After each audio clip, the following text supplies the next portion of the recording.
Berikutnya, sampailah kepada yang kedua, yaitu laporan hasil penelitian. Pada bagian ini berisi inti laporan, yakni hasil temuan dan temuan penelitian.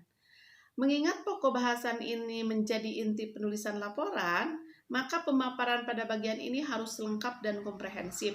Siklus demi siklus dan perkembangan antara siklus yang satu dengan yang lainnya harus disajikan dengan jelas, dan ini bisa dibantu dengan melampilkan grafik, tabel, maupun gambar.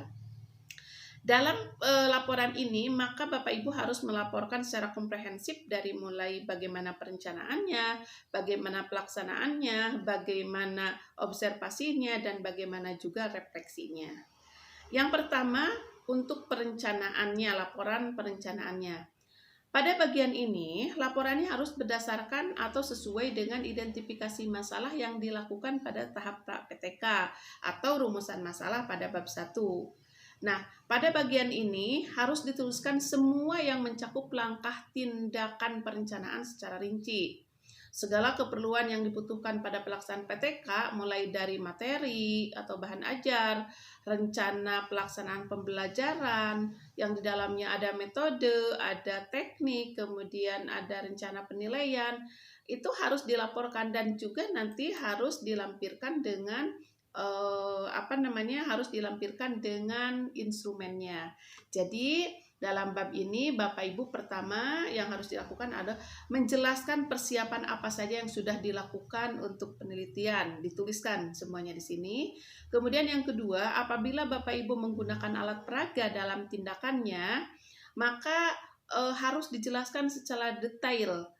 Apalagi kalau misalkan alat peraga, media, atau bahan praktikum tersebut dijadikan menjadi sebuah tindakan, maka itu harus dijelaskan bagaimana langkah-langkah cara membuatnya dan bagaimana langkah-langkah cara menggunakannya. Dan kemudian yang paling penting juga di bagian perencanaan ini harus dituliskan atau disiapkan juga instrumen apa yang telah disiapkan, misalkan instrumen observasi untuk siswa, instrumen observasi untuk guru, kemudian lembar penilaian untuk hasil kerja siswa, kemudian juga jurnal sikap misalkan. Nah, semua instrumen itu nantinya harus dilaporkan atau dilampirkan pada laporan yang PTK yang nanti akan dilaporkan.